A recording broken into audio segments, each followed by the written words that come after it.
Hello everyone, welcome to super classes. तो guys आज के लेक्चर में हम लोग पढ़ेंगे क्लास 12th में फिजिक्स। और बच्चों फिजिक्स में हमने चैप्टर स्टार्ट किया है इलेक्ट्रिक चार्जेस एंड फील्ड। बच्चों इलेक्ट्रिक चार्जेस एंड फील्ड के मैं करवा रहा हूं आपको न्यूमेरिकल्स, और ये न्यूमेरिकल बहुत इंपॉर्टेंट है क्योंकि बच्चों जितने भी न्यूमेरिकल मैंने यहाँ लिए हैं, जितने भी न्यूमेरिकल्स बच्चों मैं यहाँ करवा रहा हूँ वो न्यूमेरिकल्स बोर्ड एग्जाम में आए हुए हैं, मतलब PYQs हैं और बहुत इंपॉर्टेंट न्यूमेरिकल हैं क्योंकि आपको पूरे यूट्यूब पे ऐसे न्यूमेरिकल कहीं नहीं मिलेंगे जहां पर मैं आपको टॉपिक वाइज न्यूमेरिकल करवा रहा हूं, चैप्टर वाइज और टॉपिक वाइज। तो जिसमें हमारा फर्स्ट चैप्टर चल रहा है इलेक्ट्रिक चार्जेस एंड फील्ड, और जिसमें मैंने टॉपिक वाइज न्यूमेरिकल लिए हैं। इलेक्ट्रिक चार्ज पे न्यूमेरिकल करवा दिए, इलेक्ट्रिक फील्ड पे करवा दिए, डायपोल पे करवा दिए, टॉर्क पे करवा दिए, इलेक्ट्रिक फ्लक्स के न्यूमेरिकल भी कुछ करवा दिए। और आज के लेक्चर में बच्चों हम लोग इलेक्ट्रिक फ्लक्स और एप्लीकेशन ऑफ गॉस लॉ, इन सब पे न्यूमेरिकल देखेंगे। बहुत बेहतरीन कंसेप्ट के साथ में आपको न्यूमेरिकल सिखा दूंगा। बस आप मेरे साथ कंटिन्यू हर वीडियो में बने रहिए, क्योंकि आपने अगर एक भी वीडियो को मिस किया तो फिर जो कंसेप्ट है ना वो बनता नहीं है, आपको जो मेरी बात है वो समझ नहीं आएगी। तो अगर मेरी बात को समझना है और न्यूमेरिकल्स को सीखना है बच्चा, तो आपको पूरा का पूरा वीडियो देखना है, क्योंकि आप पूरी वीडियो देखोगे तभी एक दूसरे क्वेश्चन को लिंक कर पाओगे। और बहुत अच्छे न्यूमेरिकल मैं यहाँ प्रैक्टिस करवा रहा हूँ। थ्योरी तो आपने बहुत जगह पढ़ी होगी, लेकिन बच्चों पूरे यूट्यूब पर कहीं भी न्यूमेरिकल प्रैक्टिस का कोई वीडियो आपने नहीं देखा होगा। तो मैं आपको न्यूमेरिकल प्रैक्टिस करवा रहा हूं। तो चलिए स्टार्ट करते हैं आज के लेक्चर को। और मेरा नाम है शैलेंद्र शर्मा, आप देख रहे हो मुझे अपने प्यारे से यूट्यूब चैनल सुपर क्लासेस पर। तो गाइज आज हम स्टार्ट करते हैं क्वेश्चन नंबर 60 से। बच्चों क्वेश्चन नंबर 60 बहुत अच्छा क्वेश्चन है। ए charge Q is placed at the centre of the cube, the electric flux through one of its face is. बहुत बेहतरीन क्वेश्चन है, इसको डायग्राम से समझो। क्वेश्चन ने बोला हुआ है कि एक चार्ज है क्यू, जिसको हमने एक क्यूब के सेंटर पर रखा है। क्वेश्चन नंबर 60 की बात हो रही है, राइट। ये मैंने क्यूब ड्रॉ किया और इस क्यूब के सेंटर पर, अच्छा एक क्यूब के सेंटर पर यहां पर हमने चार्ज क्यू को रखा है। चार्ज रखा है कैपिटल क्यू, एक चार्ज कैपिटल क्यू है जो कि इस क्यूब के सेंटर पर है, right. What is the electric flux through one of its face. इस क्यूब के किसी भी एक फेस से इलेक्ट्रिक फ्लक्स बचाओ। तो बच्चों पहले मुझे पता है कि इस पूरे के पूरे क्यूब से पास होने वाला इलेक्ट्रिक फ्लक्स, इस पूरे के पूरे क्यूब से पास होने वाला इलेक्ट्रिक फ्लक्स एज पर गॉस लॉ कितना होता है, मुझे कमेंट बॉक्स में कमेंट करो। गॉस लॉ क्या बोलता है कि अगर कोई चार्ज पार्टिकल है और वो किसी इनक्लोज्ड सरफेस के अंदर रखा हुआ है, तो उस इनक्लोज्ड सरफेस से पास होने वाला इलेक्ट्रिक फ्लक्स उस चार्ज के एप्सिलॉन 1/एप्सिलॉन0 टाइम्स होता है। कितना होता है? चार्ज के 1/एप्सिलॉन0 टाइम्स। दैट मीन्स चार्ज कितना है Q, और इसके 1/एप्सिलॉन0 टाइम्स होता है। ये हो गया इस कंप्लीट क्यूब से पास होने वाला फ्लक्स। लेकिन बच्चों हमें चाहिए इसके एक फेस से। तो इस क्यूब के पास कितने सरफेस? बच्चा इस क्यूब के पास 6 सरफेस हैं, 1 2 3 4 5 और 6। एक क्यूब में कितनी सरफेस? बच्चों एक क्यूब में 6 सरफेस होती है। तो हमें किसी भी एक फेस से निकालना है। तो कंप्लीट क्यूब मतलब 6 फेस, कंप्लीट क्यूब मतलब 6 फेस। तो 6 फेसेस से पास होने वाला फ्लक्स मतलब कितना होगा? एक क्यूब के बराबर, that is Q by epsilon not. तो बच्चों अगर 6 फेस से इतना है, तो एक फेस से, किसी भी एक फेस से पास होने वाला फ्लक्स कितना होगा? Q by 6 epsilon not. अगर बच्चा 6 फेस से पास होने वाला फ्लक्स कितना है, समझो 6 फेसेस से पास होने वाला फ्लक्स कितना है? Q by epsilon not. तो बच्चों एक फेस से पास होने वाला इलेक्ट्रिक फ्लक्स कितना होगा? एक फेस से पास होने वाला electric flux Q by 6 epsilon not, Q by 6 epsilon naught. ये है कंप्लीट क्यूब से, और यह है किसी भी एक फेस से पास होने वाला इलेक्ट्रिक फ्लक्स एज पर गॉस लॉ। तो बच्चों which option is right? Option B is right, Q by 6 epsilon naught. बहुत अच्छा क्वेश्चन था, कंसेप्चुअल क्वेश्चन है, देख लीजिए एक बार। Next question number 84। बच्चा ये मत सोचना कि हम क्वेश्चन 60 से 84 पे आ गए। बच्चों ये सीक्वेंस मैंने इसलिए लगा दिया यहां पर क्योंकि 60 के बाद में 84 नंबर क्वेश्चन इसलिए लिया है क्योंकि सिमिलर कंसेप्ट का है, सिमिलर फॉर्मूला बेस्ड है, इसीलिए आपको जल्दी समझ आएगा। देखिए क्वेश्चन रीड करें। A point charge 4 microcoulomb is at the centre of a cubic Gaussian surface 1 metre on edge, find the electric flux through one of the faces of the Gaussian surface. है कि नहीं same type का? क्या बोला है कि 4 microcoulomb का जो चार्ज है वो किसी क्यूबिक गॉसियन सरफेस के अंदर रखा गया है। तो किसी भी एक सरफेस से पास होने वाला फ्लक्स कितना होगा। सेम क्वेश्चन है बच्चा, सेम क्वेश्चन है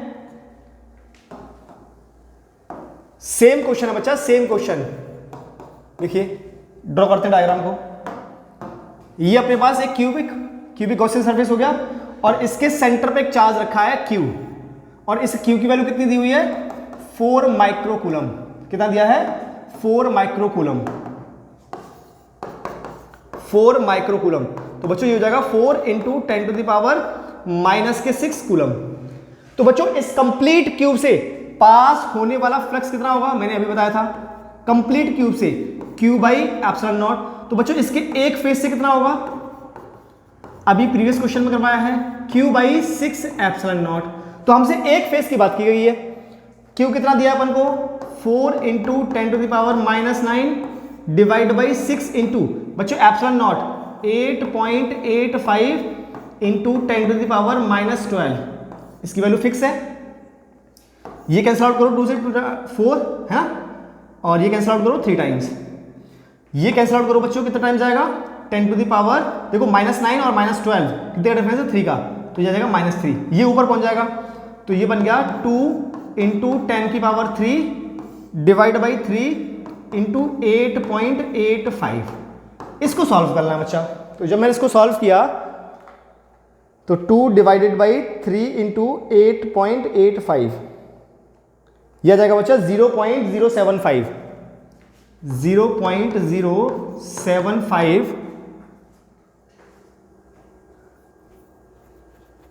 32 इंटू 10 टू द पावर 3 है ना बच्चा, ये आ गया।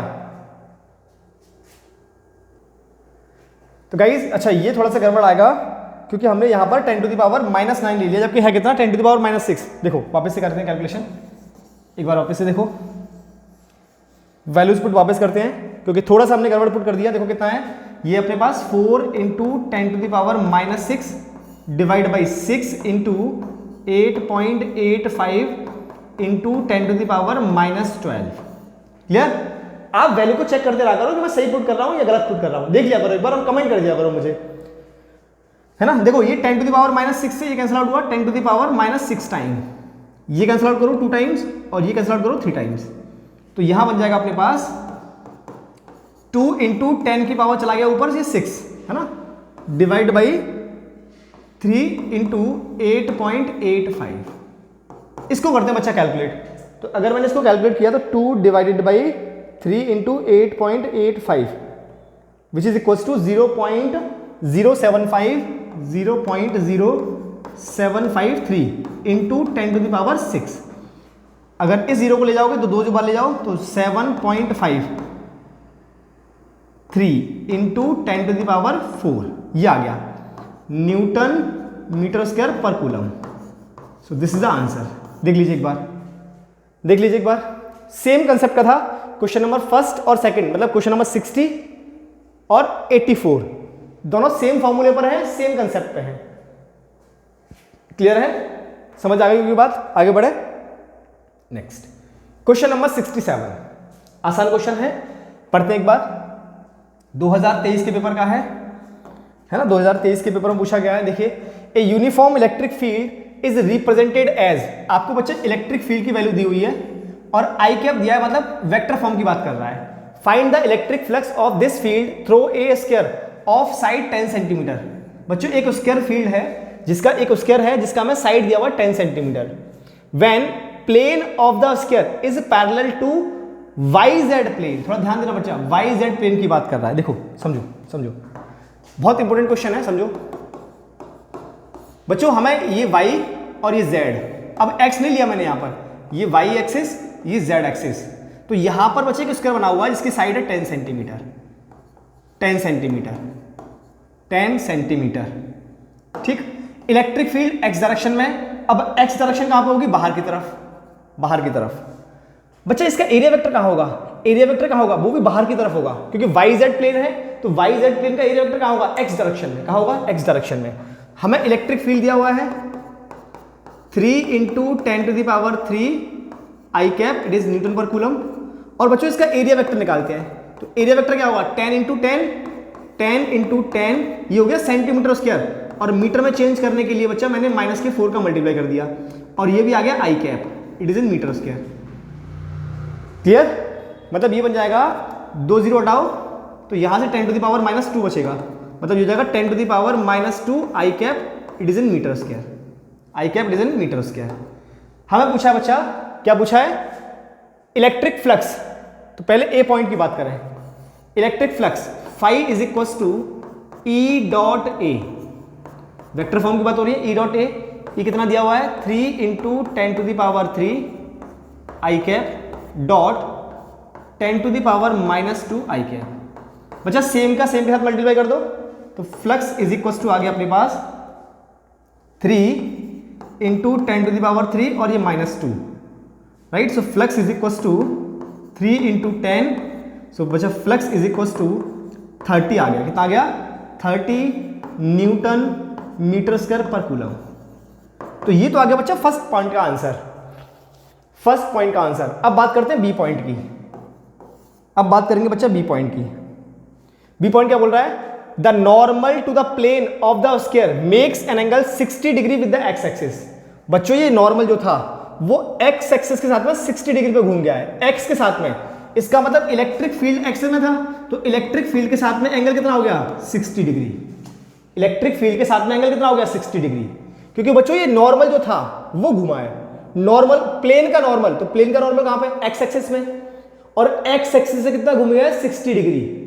एक्स एक्सिस से कितना घूम गया? 60 डिग्री। तो एरिया वेक्टर 60 डिग्री घूम गया है, और इलेक्ट्रिक फील्ड एक्स में, तो एक्स और एरिया वेक्टर के बीच में एंगल कितना? 60 डिग्री। हमें फ्लक्स पूछा है, तो flux is equal to E A cos theta, right. So बच्चों flux is equal to 3 into 10 की पावर माइनस, सॉरी 3 इंटू 10 की पावर 3 इंटू एरिया वेक्टर कितना है? 10 की पावर माइनस 2, 10 की power minus 2 into cos 60, into cos 60। तो बच्चों ये हो गया 3 इंटू 10 इंटू कॉस 60 1/2, तो 2 से कैंसिल आउट करो 5 टाइम्स, सो 5 3 15, सो 15 न्यूटन मीटर स्क्वायर पर कूलम। तो ये आ गया बच्चा बी पॉइंट का आंसर, ये आ गया बी पॉइंट का आंसर। ये वाला आंसर ए पॉइंट का था। Got it? बहुत आसान क्वेश्चन था, फॉर्मूला बेस्ड है, थोड़ा सा अंडरस्टैंडिंग वाला था, थोड़ा सा आपको दिमाग लगाना था। देख लीजिए एक बार, साथ में कॉपी पेन लेके बैठा करें, प्रैक्टिस करते रहा करें। नोट करो जल्दी से, अगर नोट नहीं कर रहे हो तो स्क्रीनशॉट लिया करें, और बाद में लेक्चर देखने के बाद में खुद से नोट लिखा करें, और फिर कहीं दिक्कत आया करे तो एक बार फिर से खोल के चेक किया करें इसको। देख लो एक बार, बढ़े आगे। Next question number 68। अच्छा क्वेश्चन 68 2024 के पेपर में पूछा गया है, अच्छा क्वेश्चन है। Question number 68, A charge sphere of radius r has a surface charge density sigma. The electric field on its surface is E. If the radius of the sphere is doubled, keeping charge density the same, the ratio of the electric field on the old sphere to that of the new sphere will be. समझो बच्चों, समझो। Question ने क्या बोला है कि अपने पास एक स्फीयर है और ये चार्ज है, मैंने प्लस क्यू चार्ज ले लिया इसके सरफेस पर, जिसकी डेंसिटी हमें दी हुई है सिग्मा। क्या दी हुई है? सिग्मा। बच्चों इसकी रेडियस है r, सपोज दैट इसकी रेडियस है कितनी? r। तो इसके सरफेस पे electric field at surface,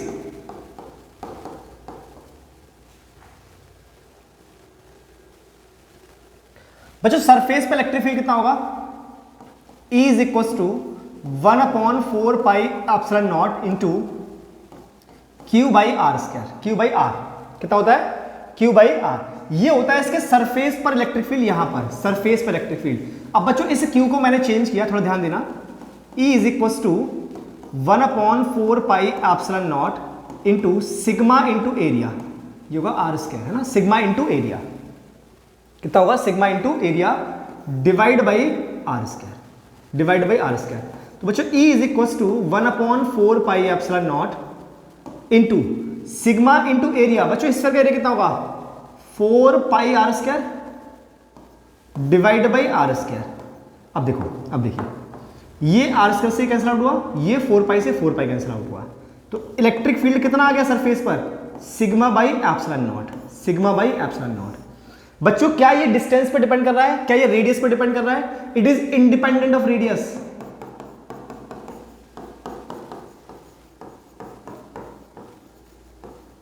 it is independent of radius. ये रेडियस पर डिपेंड ही नहीं कर रहा है, ये रेडियस पर डिपेंड ही नहीं कर रहा है। तो चाहे आप रेडियस को डबल करो चाहे ट्रिपल करो, इलेक्ट्रिक फील्ड तो इतना ही रहेगा। तो अब अगर इलेक्ट्रिक फील्ड इतना ही है तो electric field old divide by electric field new, ये दोनों तो सेम ही होंगे, तो रेशियो कितना आ जाएगा 1:1। कितना आ जाएगा 1:1, क्योंकि आर पर डिपेंड ही नहीं कर रहा है। तो अगर आपने आर को डबल भी कर दिया तो क्या फायदा हुआ, रेशियो कितना आ गया 1:1। Option A is right, option A is right 1। Clear है? Next question number 69। Next question number 69 देखिए, an infinite long straight wire having a charge density lambda is kept along y y dash axis in xy plane. The coulomb force on a point charge q at point p x, 0 will be। समझो question number 69।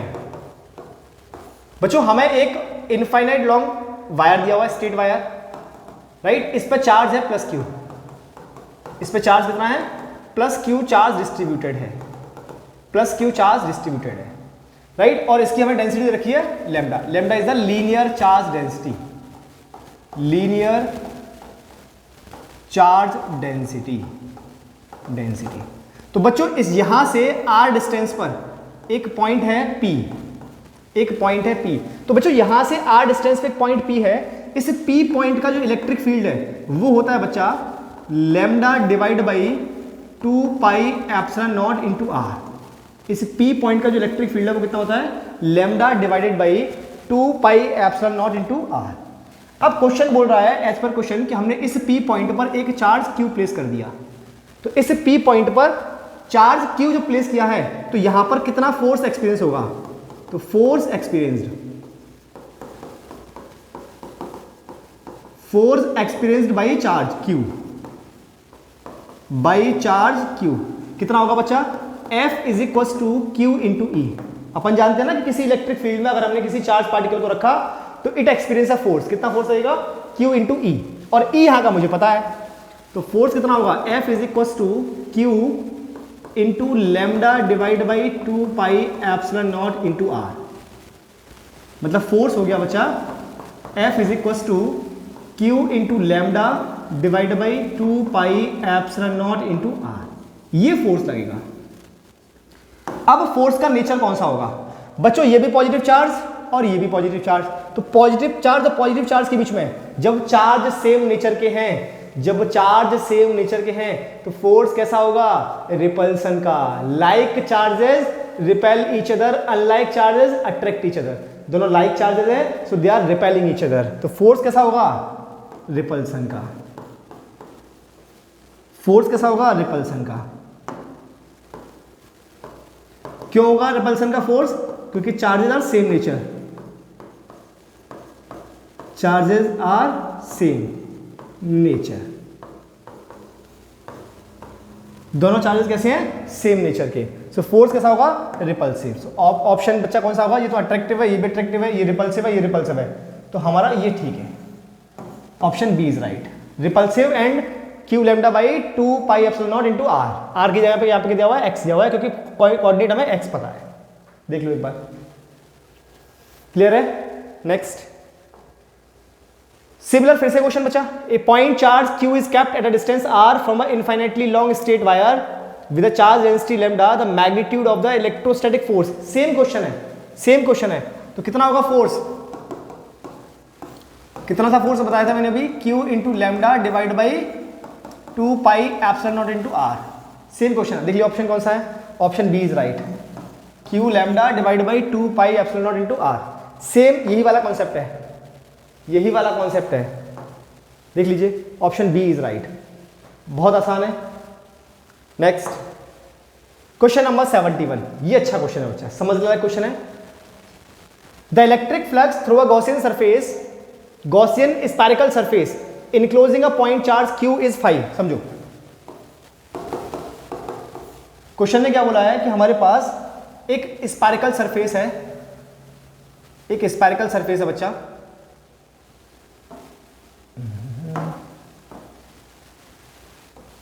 हाँ जी ये देखिए एक स्पायरिकल Gaussian surface है और इसके अंदर में q चार्ज रखा हुआ है। तो इससे पास होने वाला flux phi which is equal to q by epsilon naught होता है, ये हमें पता है एज पर गॉस लॉ। अब आगे बढ़ते हैं। If the charge is replaced by an electric dipole, charge को हमने किससे रिप्लेस कर दिया? डायपोल से। एक डायपोल रख दिया इसके अंदर में, देखो समझो फिर से, ये है अपने पास और इसके अंदर में हमने एक डायपोल प्लेस कर दिया है। डायपोल का मतलब एक माइनस क्यू चार्ज और एक प्लस क्यू चार्ज। तब इससे पास होने वाला फ्लक्स कितना होगा? तो बच्चे इससे पास होने वाला फ्लक्स फाई डैश बोल देता हूं मैं इसको, कितना होगा? Q net by epsilon not. अब बच्चों इसका क्यू नेट कितना होगा? इसका क्यू नेट निकालते हैं पहले। तो इसके अंदर में क्यू नेट कितना है? एक तो माइनस क्यू चार्ज है और एक प्लस क्यू चार्ज है। तो इसका क्यू नेट कितना आ गया? 0। तो बच्चों फ्लक्स कितना हो गया? 0 by epsilon naught which is equal to 0। तो कितना फ्लक्स पास हुआ? 0। फाई डैश कितना हो गया? 0।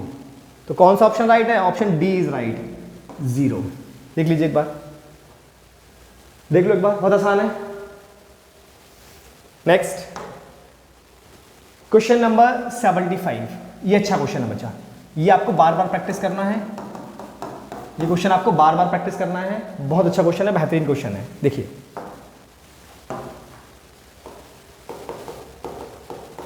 पहले रीड करो। An infinitely long positively charge straight wire has a linear charge density lambda.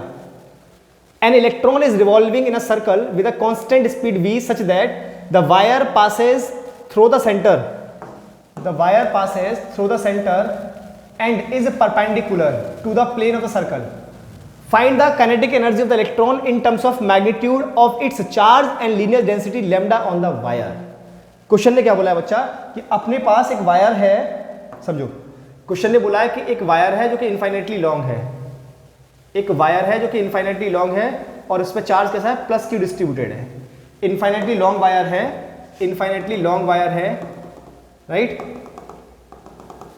और प्लस चार्ज डिस्ट्रीब्यूटेड है, प्लस चार्ज डिस्ट्रीब्यूटेड है।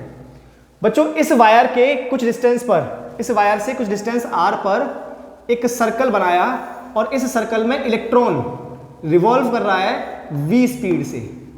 v स्पीड से एक इलेक्ट्रॉन रिवॉल्व कर रहा है, राइट, इलेक्ट्रॉन रिवॉल्व कर रहा है। तो इस इलेक्ट्रॉन की काइनेटिक एनर्जी क्या होगी?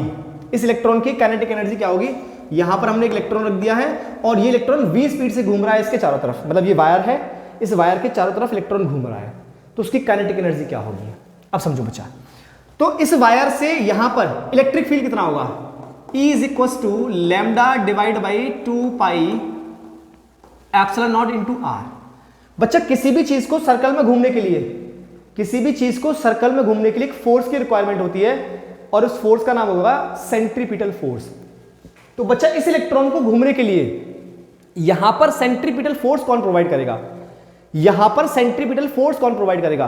तो बच्चों यहां पर जो सेंट्रीपिटल फोर्स है वो प्रोवाइड करेगा इलेक्ट्रोस्टैटिक फोर्स। मतलब जैसे ही हमने चार्ज पार्टिकल को लाके यहां रखा तो यहां पर इलेक्ट्रिक फील्ड इतना था, तो इस चार्ज पार्टिकल पे एक फोर्स लगेगा जो कि इलेक्ट्रोस्टैटिक फोर्स है। वही इलेक्ट्रोस्टैटिक फोर्स यहां पर एज अ एक्ट कर रहा होगा सेंट्रीपिटल फोर्स की तरह। तो सबसे पहले यहां कितना फोर्स होगा ये हम पिछले क्वेश्चन में भी देख चुके हैं। कितना फोर्स होता है?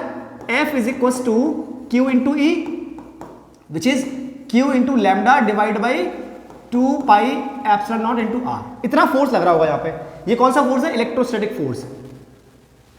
तो यहां पर जो इलेक्ट्रोस्टैटिक फोर्स है ये बच्चा इक्वल है इनके सेंट्रीपिटल फोर्स के। इसको सेंट्रीपिटल फोर्स कौन प्रोवाइड कर रहा है? यहां का इलेक्ट्रोस्टैटिक फोर्स ऑफ अट्रैक्शन। अब सेंट्रीपिटल फोर्स कितना होता है? mv square by r।